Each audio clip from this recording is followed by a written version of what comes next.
Well, hi.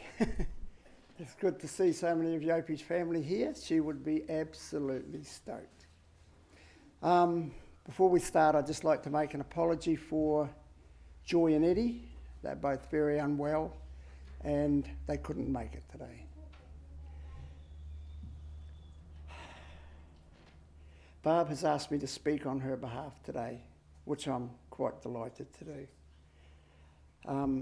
92 years of age, you cannot condense that into a few minutes, so we're just going to run through a few of the highlights of her life, or the ones I can remember.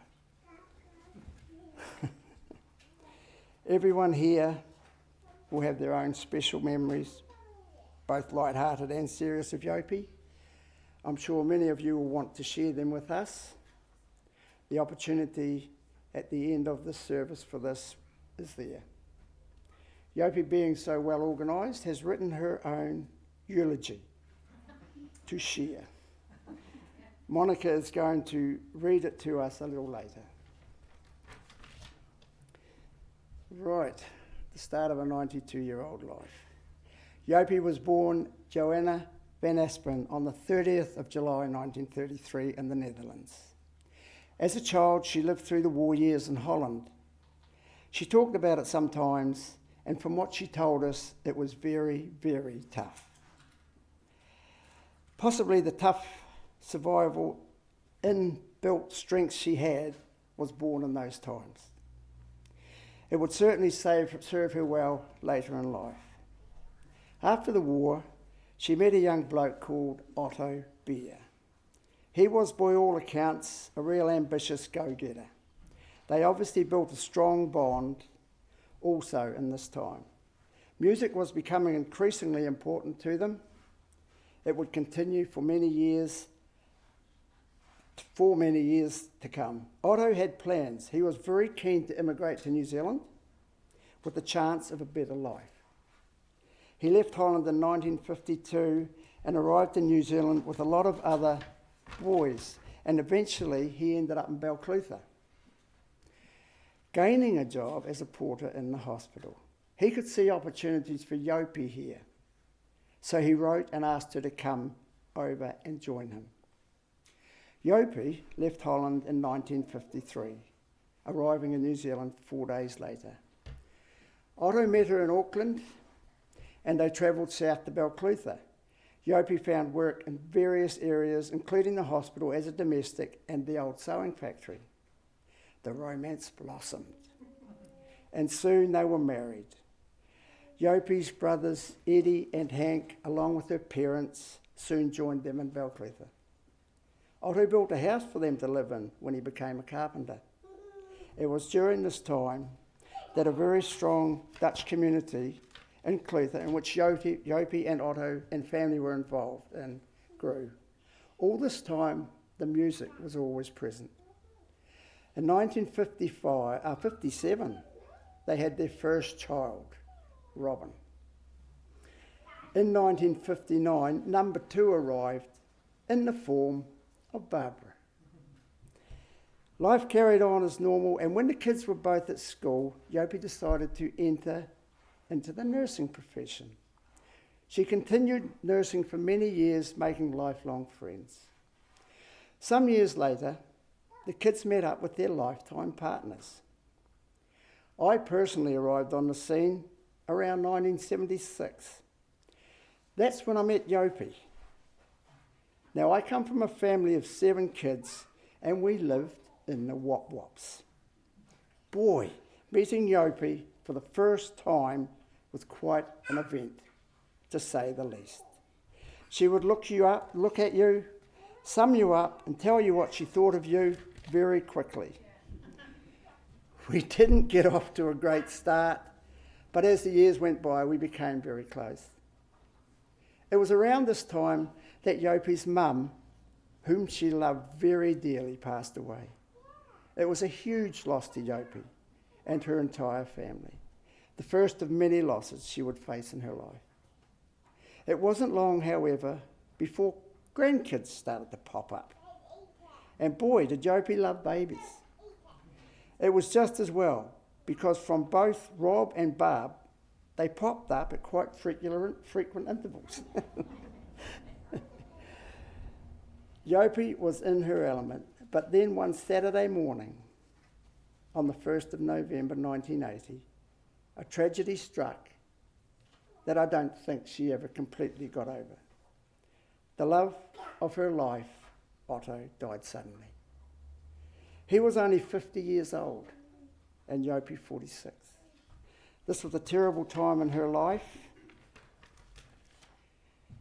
There was a lot of outpouring of grief when she was alone, but she always had a brave face in the company of others.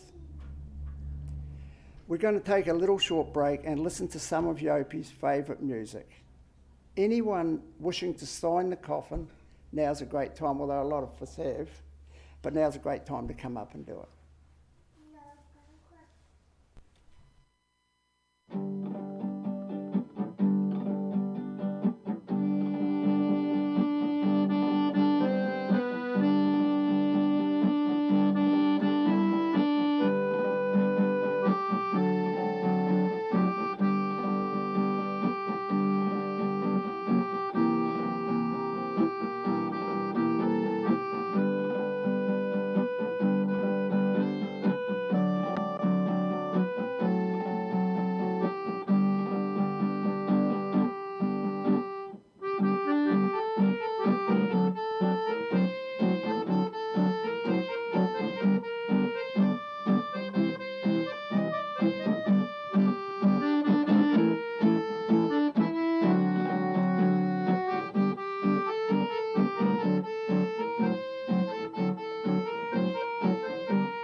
When you walk through this world all alone,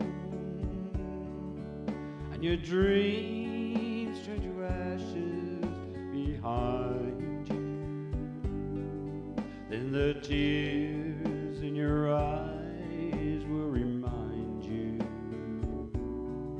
of the view through that lace-covered window.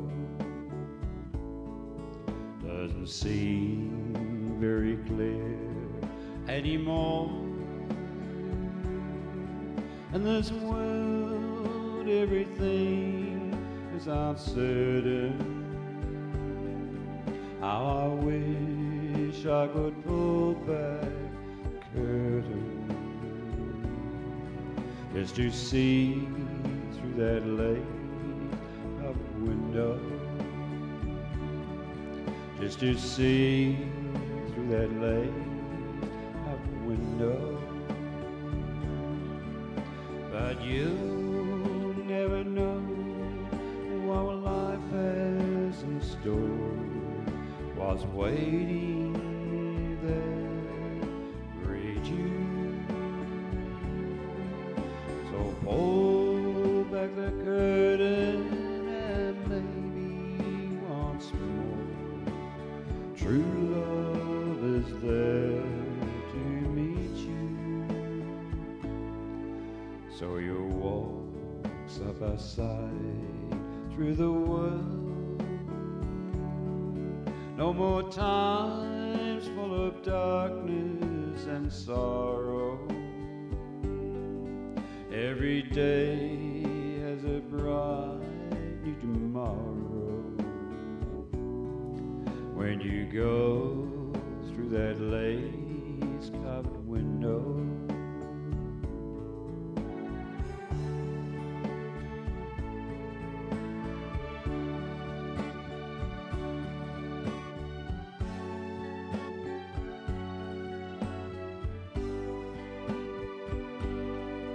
Every day has a bright new tomorrow when you go through that lace-covered window. Let the sun through that lace-covered window.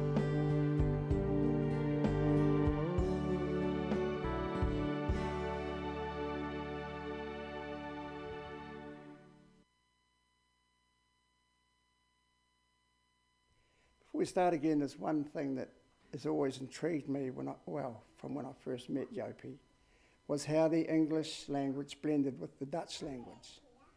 It overlapped, and a lot of times it was good, sometimes maybe not. One incident I remember was years ago, Barb and I used to keep pigs, a couple of pigs, and one of them became very sick, so I went into the vets in Clutha one day, and I got some stuff to make it better. I called into Yopi's, which was quite common in those days, pop in, and she was there sitting with her ladies having coffee morning. That was fine. She said to me, "What are you doing in Clutha in the middle of the day?" And I said, "I've come in to get some medicine for the pig, my pig, it's sick." The ladies at the table all giggled. And I thought, oh, what's funny about that? And I looked at Yopi, she came over to me and she said very quietly in my ear, in Dutch, pig means a fella's bits and pieces.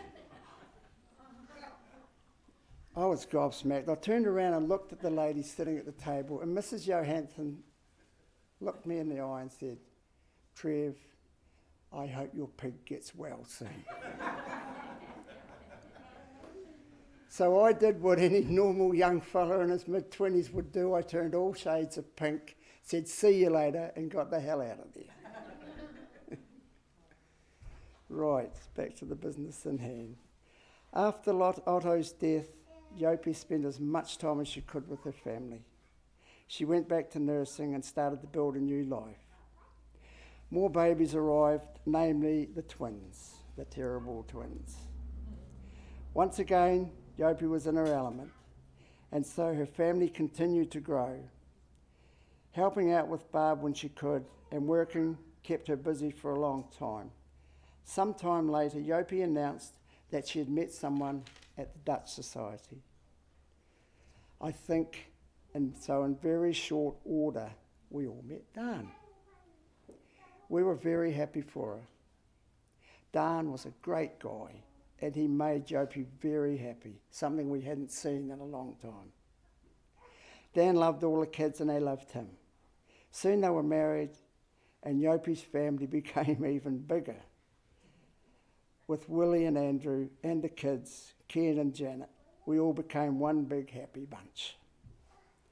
This continued on for a number of years. About this time, Yopi's father, Bert, passed away. It was another loss to Yopi. She had a lot of support this time with a much larger family. Life carried on with family gatherings and celebrations. Then one day, Yopi and Dan came to see us. Nothing unusual in that, nothing at all. This time, though, it was different. They didn't look happy, and they sat down quietly, and they had come to let us know that Dan had cancer. We were absolutely shocked, to say the least. Dan had surgery for the cancer, and we were very hopeful of a good outcome. After the surgery, it was a tough time for Dan. He struggled along bravely for a time, but it was too much, and the cancer took his life. Yopi again had lost someone she loved dearly. She took a very long time to try and rebuild her life. We all miss Dan, and the family think of him often. But with the kids growing up and Yopi working time moved on, but it was lonely for Yopi. She was still reasonably young. Eventually, Yopi met someone, and we all met Teo. Yopi said she would never marry again, as it seemed to be bad luck. In her own words, she said, "I marry someone, I love them, they die on me." So Teo and Yopi never married. They remained close companions for over 20 years. Once again, Yopi's family grew with Wayne and Eddie and his kids, and later on Rebecca.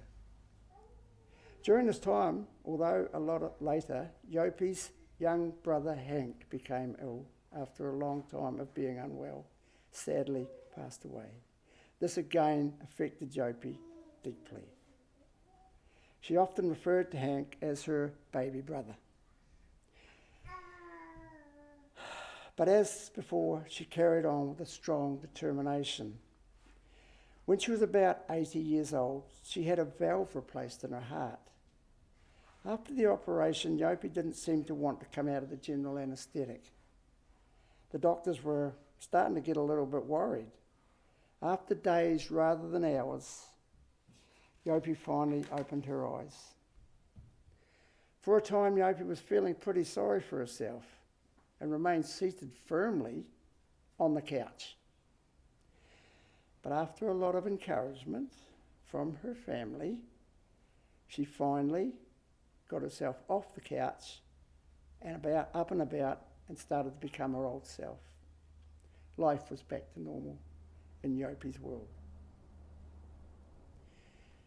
Some years later, Teo's health started to decline. And after a period of time, he entered Clutha Views. He fell there and broke his hip and had it replaced.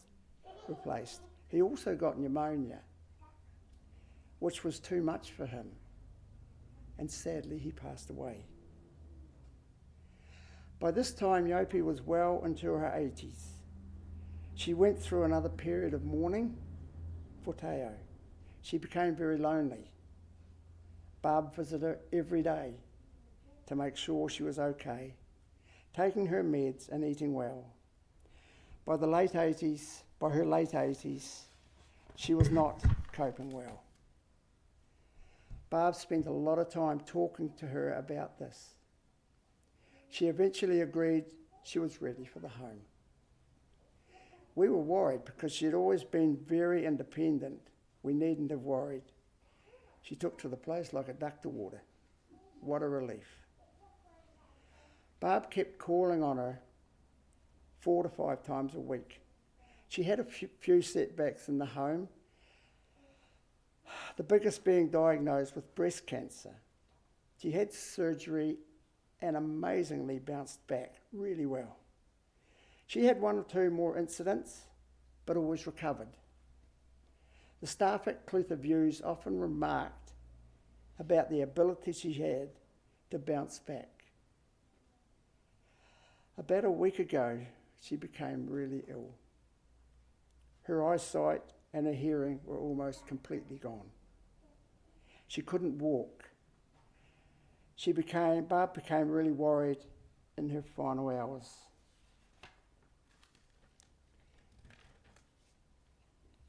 She told Barb she had had enough and wanted to go.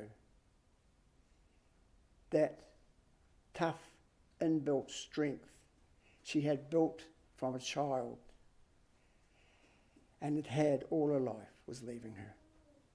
And in the early hours of Tuesday, the 20th of May, Yopi slipped quietly away. We're going to take a very short break, and after the break, Rob's going to come up and speak to you for a while. Okay. Is there...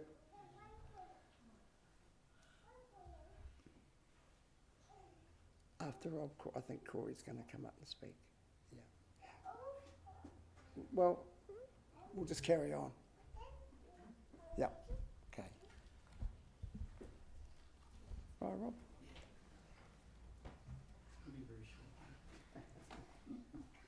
Thank you very much for that, Trevor. Mum, she was a colourful person. You all knew her. She loved colours. She had a bubbly personality. She could make you smile. She spoke funny sometimes. That's the pidgin English she had, but everyone adored her. And when she did come back from out of Holland, I think what Trevor said is true, that the evil she saw over there, she changed that, made the colours in her life something special, and it made her heart that way too. So I remember my mum like that. Barbara remembers mum like that. To Barbara and me, Yopi was our mum. But to all of you here, she was Oma Yopi. Every one of you loved her, and she loved all of you. She'll be missed dearly. Thank you.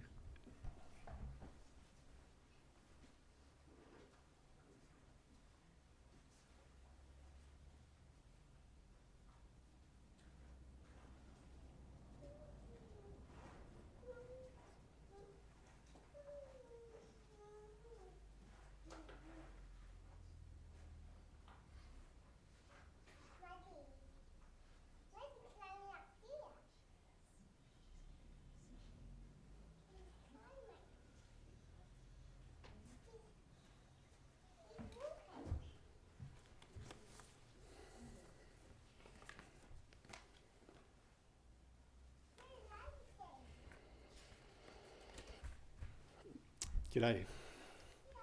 I think I've met or connected with most of you since we've been here today, but it's a shame that we never get together unless it's something like a wedding or a funeral, isn't it?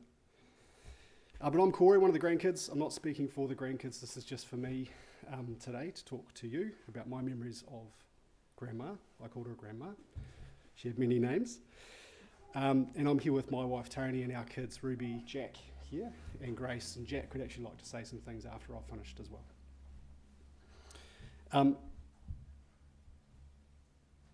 Yopi was lying in state yesterday. We got a chance to see her, but we haven't yet had that quiet moment to reflect and talk to her and tell her that we love her. But that's certainly something I'll do after this. That's not for today. Today is obviously for memories and remembering the good times and the funny times from our time with Yopi. But like Dad said, really hard to put, for me, 42 years of memories into 2 minutes or so. So I've had to refine what I initially had right down, and Tony was pretty instrumental in that. I had about 4 pages of notes that I just had to put into a small card. But I think that's a really good snapshot of the way that Yopi was, because every time you were around her was a special memory, and there are thousands of memories. And how do you break that down? How do you put thousands of memories into 2 minutes? Well, you can't. So I'm just going to start. So smells and sounds and tastes and textures when you're around Grandma. We heard in the first song today the piano accordion, an acquired taste. Something I can't hear without thinking of Grandma.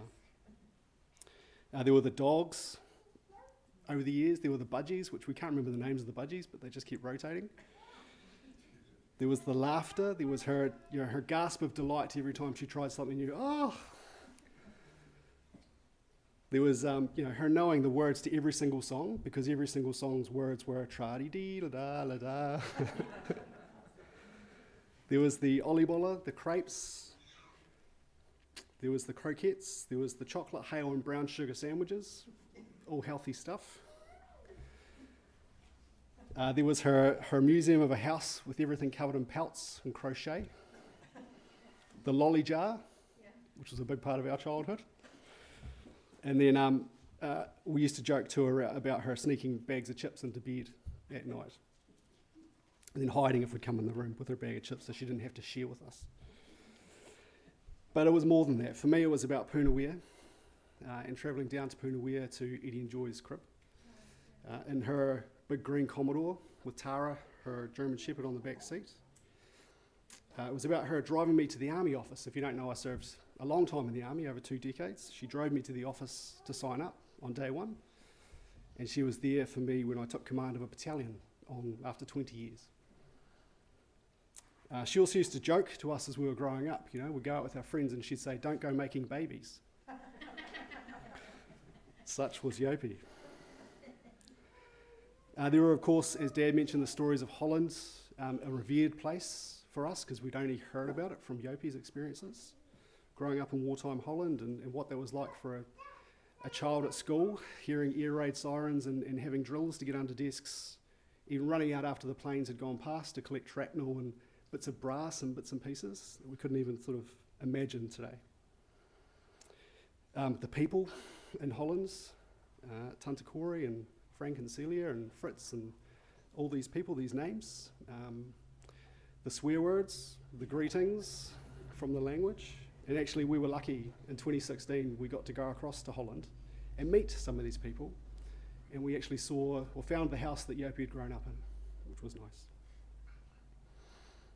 Later, for us, we had the birth of our children. And a funny story from that time, very similar to Dad's story, actually, is after the birth of Ruby, our oldest daughter, Tony was in hospital full of stitches. And I think we were, at that stage, struggling to get breast milk to come on.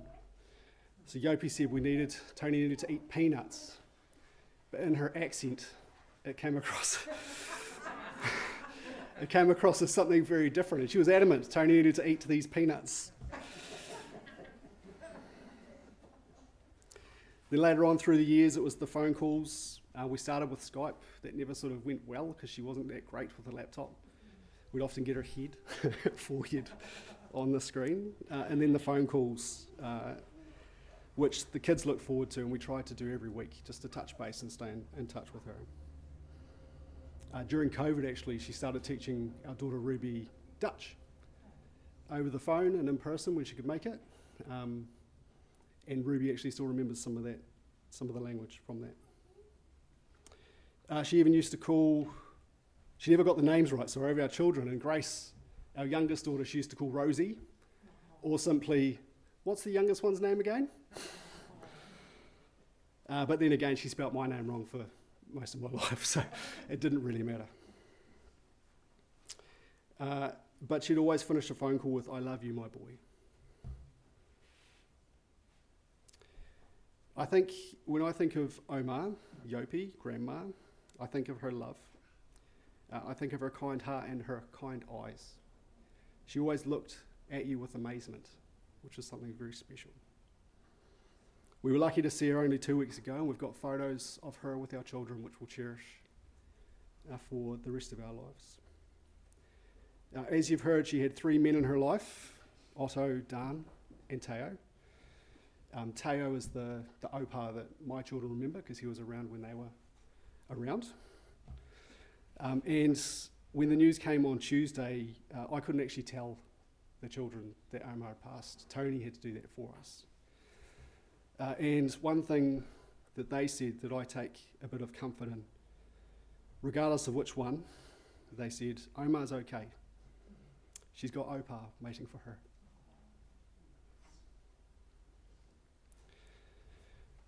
That's my time, my 2 minutes. But I think I'll remember Omar for her character. She was an amazing character. And Jack, would you like to say something, bud? Come on up. Come here. You're right.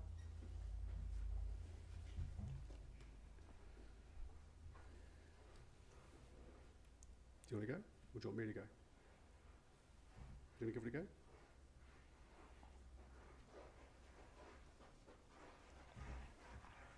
Okay, so Jack's written some words, and I'll just give him a hand to start off and see if he picks it up.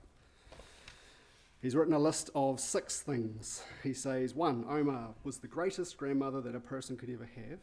2, I remember when Omar came to our house and sat in the queen chair and could spin around and play with us. She'd have a cup of tea on the table, and then she'd spin around and play with the kids on this queen chair. Do you want to have a go? No? Number 3, all the calls to tell her what we've been up to. Number 4, also remember when she flew up on a plane to Christchurch to go on a holiday with us We went up the gondola and had lunch at the top of Christchurch. Also, we went for a drive in the Land Rover just to get her hair done. He says, finally I have a glimpse of a memory of Omar was in her home, and it was full of lots of stuff. And last point he says is, Omar knows that we love her, and now she is with Opa. Let's go.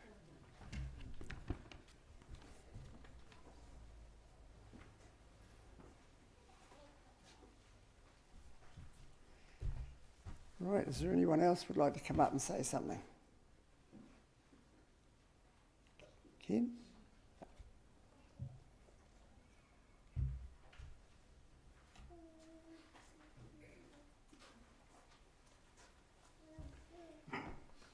Afternoon, my name's Ken Westerhoud. I'm Yopi's stepson and proud to be that. I wanted to just offer a few words from my heart as to how Yopi came into my life. And also, I guess, into everybody else's lives as well. Yopi said she shared so much love of herself with all her heart, with such love.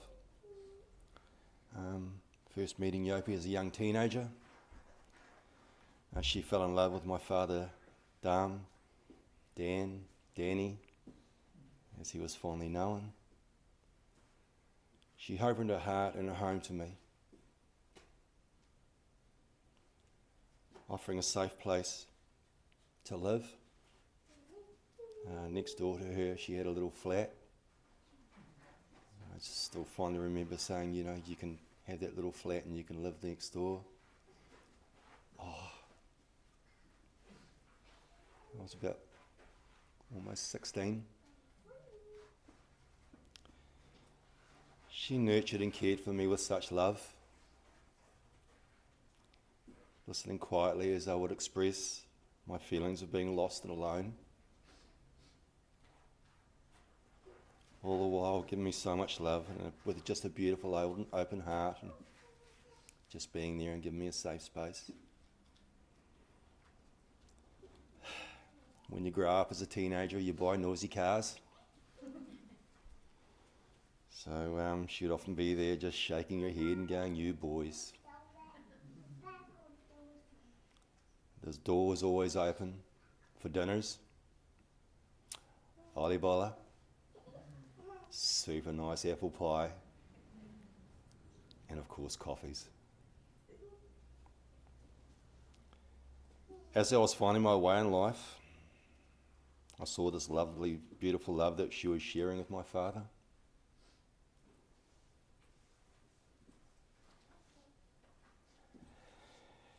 And then she gently and closely brought me closer to Dad.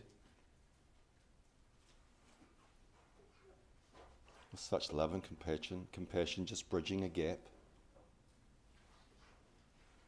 Gently guiding us both on a path of healing and strengthening our love that a love has for a father and a son discovers and finds for his father. Holding and opening a beautiful space where I could marry my first love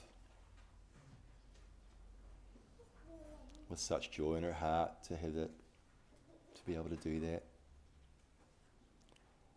And then you would get subtle hints when we'd go and visit, like dolls on a bed and a monkey, which was kind of weird.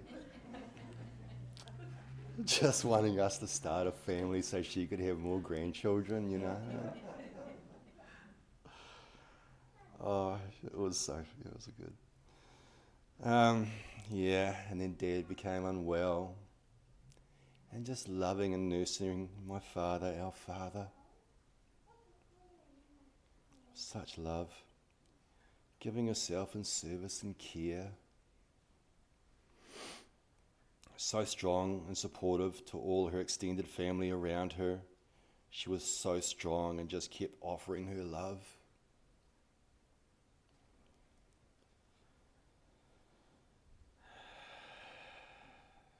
There's been a love and a bond which I've held with Yopi all my life. on my journey and my life path is sometimes we do drift apart. But then returning, and she would still be there with that open heart, just welcoming us in with a big, beautiful, beaming smile on her face and just wanting to know what we were up to, where we'd been, and long as we were happy.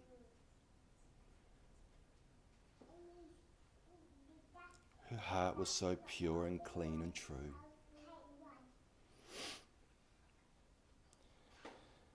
Yopi leaves us now, not with an emptiness in our hearts, but a fullness, as I now realise. How she taught me how to love others, to love myself unconditionally, and so stay true and feeling that in myself and being also guided by her. Such a beautiful spirit. So much love and blessings to you, dear one, as your soul returns home. May your spirit soar high with your loved ones and angels. I love you, Yopi. Ti amo, Yopi. Ti amo, Bellarosa.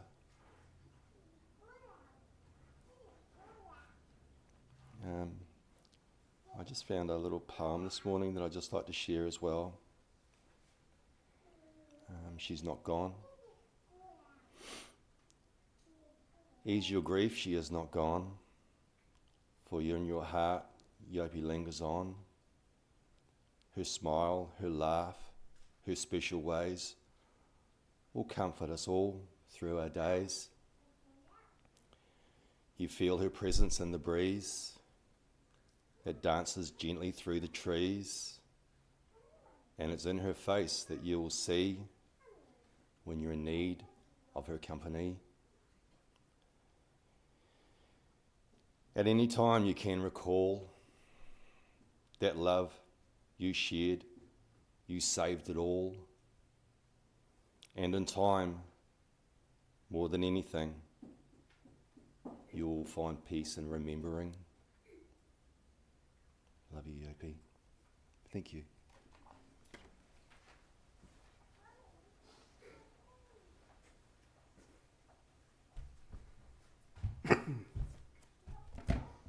Anyone else would like to, oh, hang on, I have a glass of water. Anyone else would like to come up and have a chat? You would? Righto, young fella, come up here. You stand up to the microphone. You don't have to be down here. I know we all loved Grandma Yopi and she was a nice woman, but we will always remember her.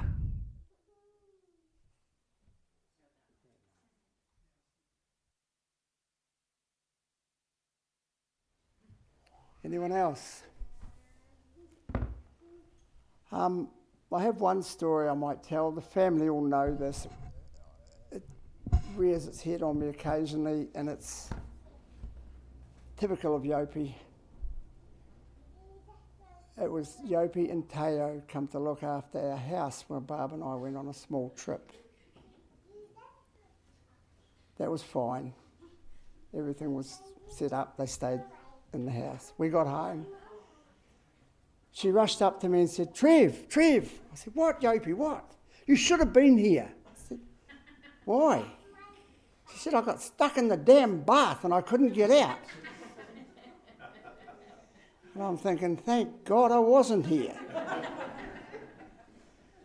But anyway, we never worked out how Teo got her out of the bath, and he never said anything. But he had pulled the plug out, and that's what made her stuck. So we kind of theorised that he put the plug back in, filled the bath up and floated her out. And that's one story I'll never forget. If there's no one else, we might get Barb to Mon. We'll get Mon up to read Yopi's eulogy. Thank you.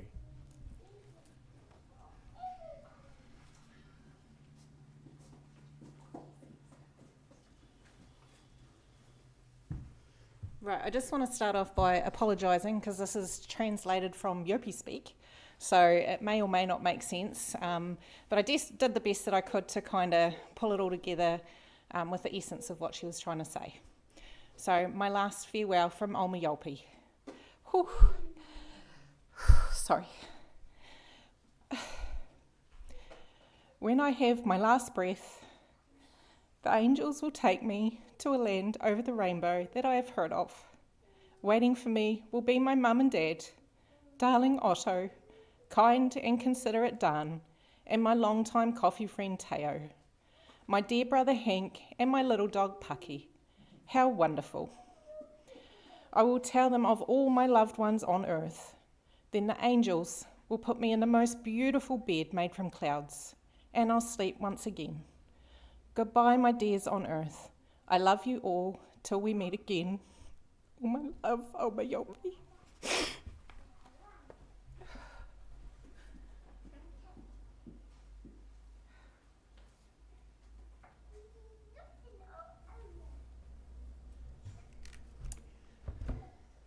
I wonder if we might have the song late in the day and everybody can have a wee think about Yopi. Okay, thank you.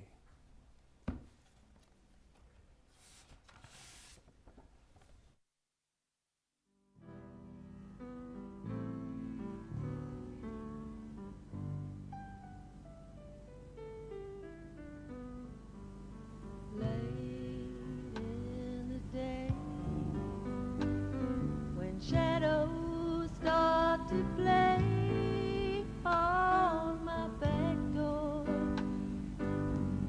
up and down this alleyway. I think back on the times with your hand in mine. We sat talking, Lord, late in the day.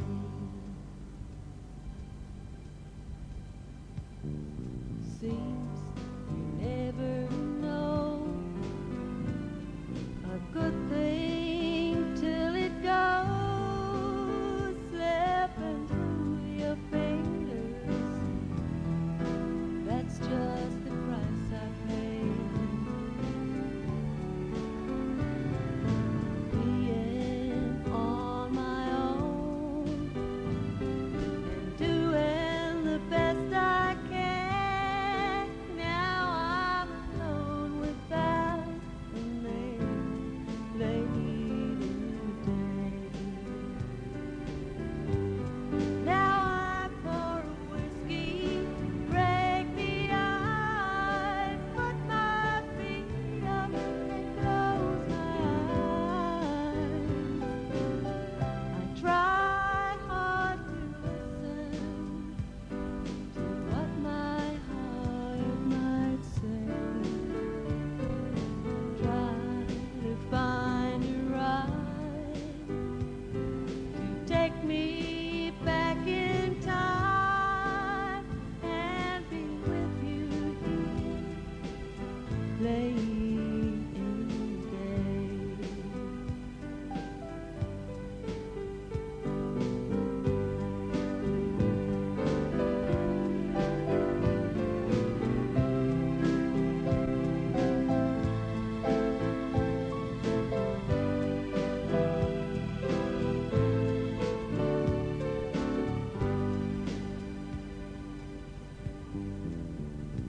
Now I look out over town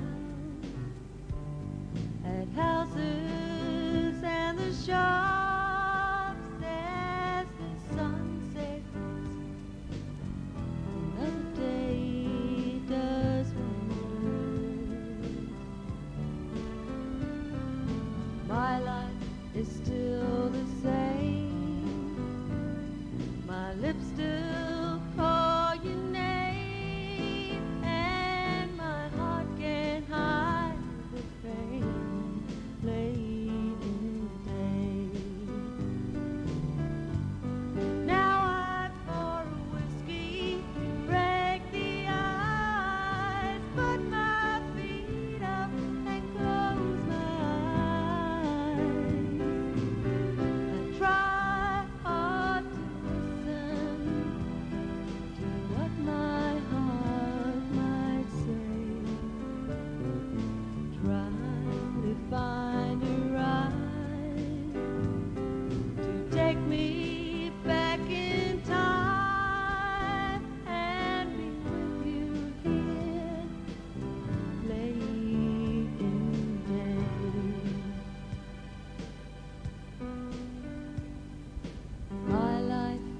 still the same. My lips still call your name, and my heart can't hide the pain late in the day.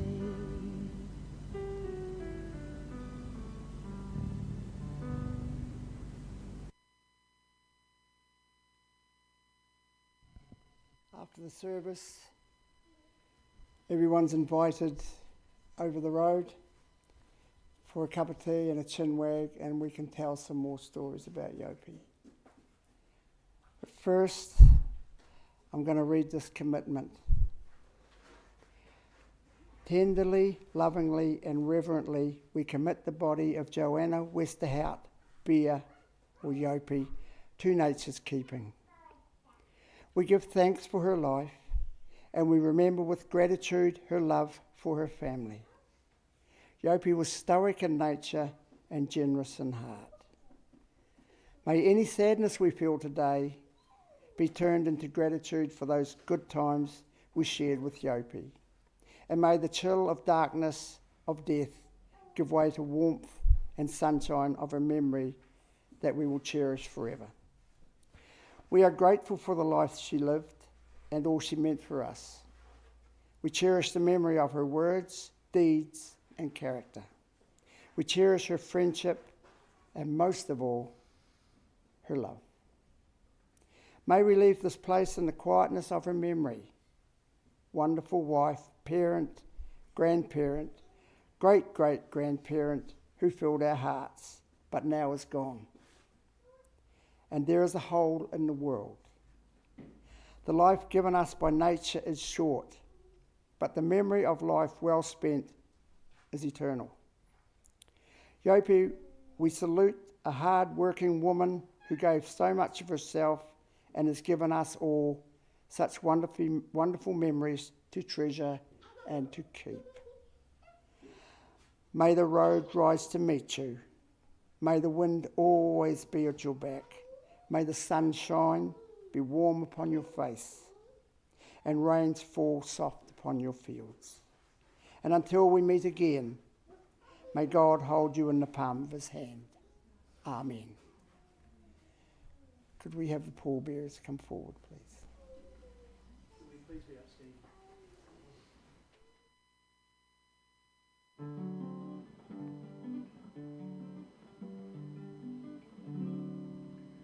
Oh, well, I'm tired and so weary, but I must go along.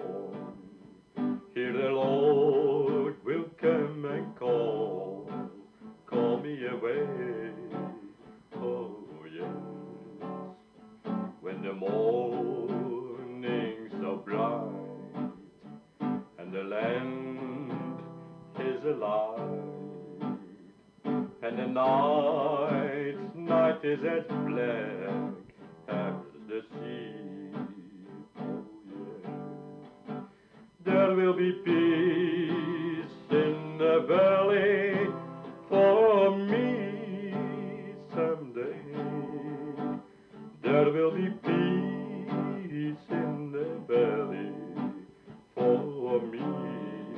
Oh, Lord, I pray.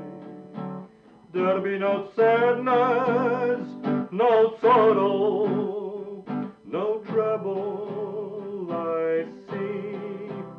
There would be peace in the valley for me. Oh, well, the bears will be gentle, and the wolf will be tame, and the lion shall lie down by the land. Oh, yes. And the beast of the wild shall be led by a child, and I'll be changed from this creature that I am. Oh, yes. There will be peace in the valley for me will be peace in the valley for me. Oh Lord, I pray. There'll be no sadness, no sorrow, no trouble I see. There will be peace in the valley for me.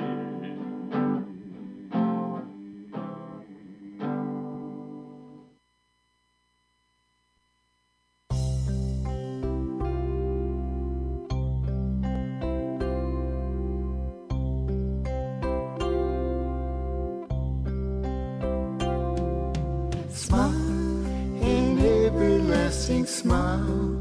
A smile can bring you near to me. Don't ever let me find you gone, 'cause that would bring a tear to me. This world has lost its glory. Let's start a brand new story now, my love. Right now, there'll be no other time, and I can show you how, my love. Talk in everlasting words and dedicate them all to me. And I will give you all my life. I'm here if you should call to me. You'd think that I don't even mean a single word I say. It's only words, and words are all I have to take your heart away.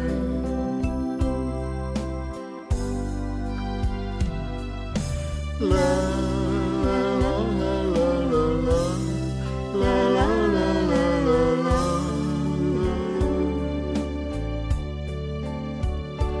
La la la la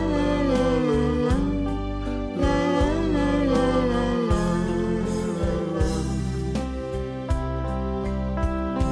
You'd think that I don't even mean a single word I say. It's only words, and words are all I have to take your heart away.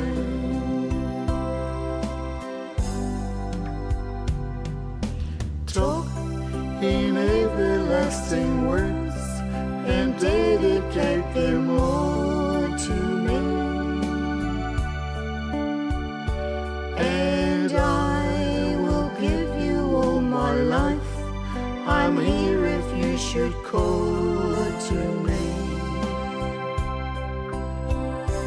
You'd think that I don't even mean a single word I say.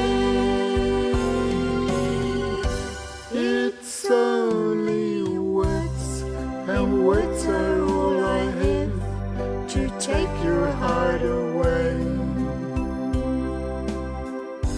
It's only words, and words are all I have to take your heart away. It's only words, and words are all I have to take your heart away.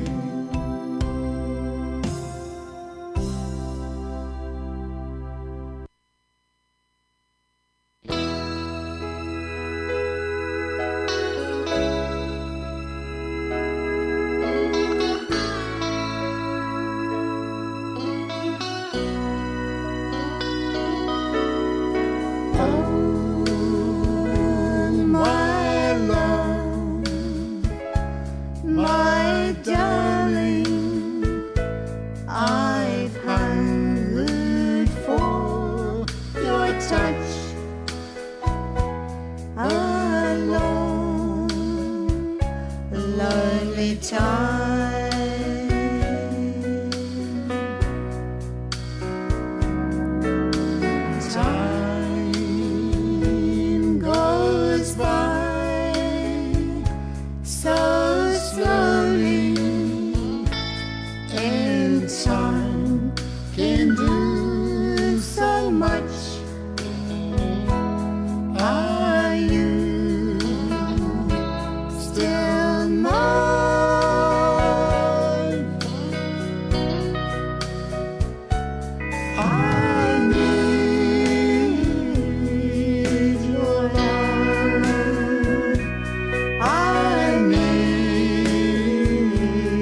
wait for me.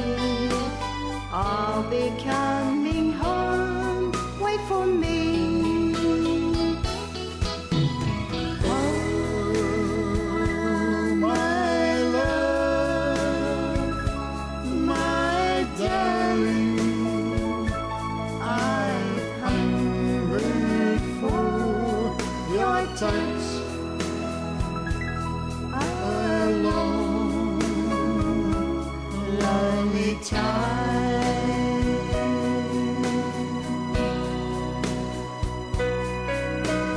Time goes by so slowly, and time can do so much. Are you still mine?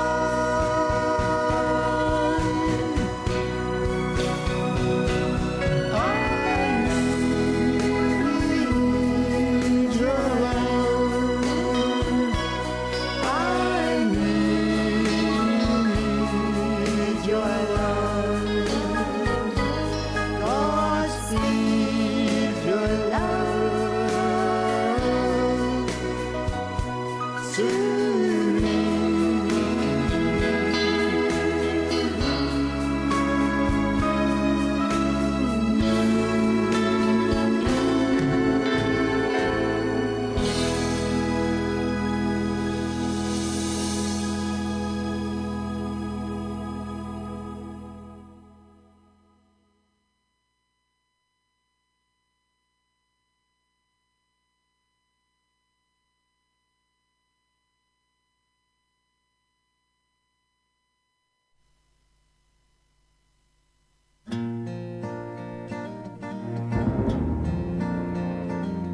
The snowflake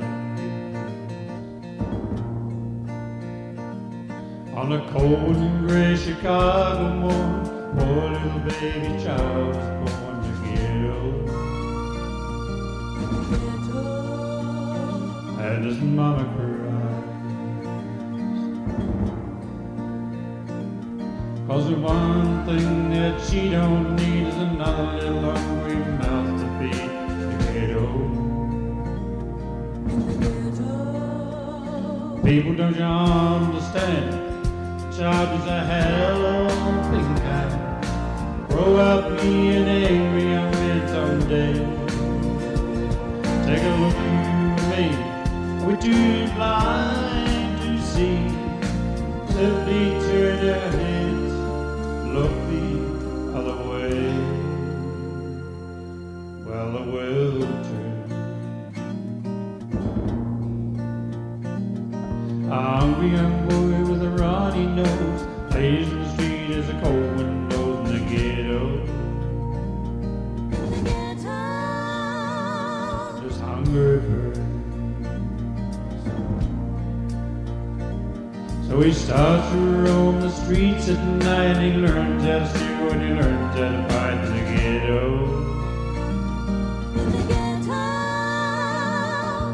Then one night in desperation, the young man breaks away, fires a gun, steals a car, tries to run, but he don't get far.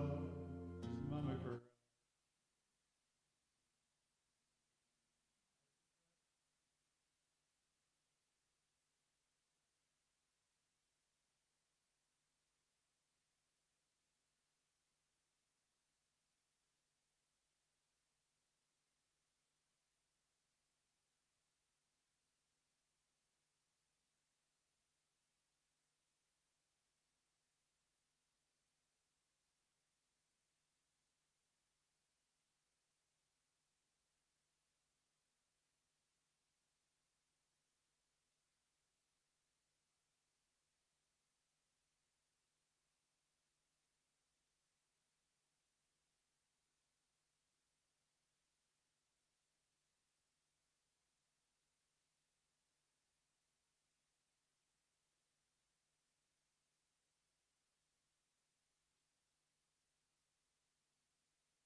gold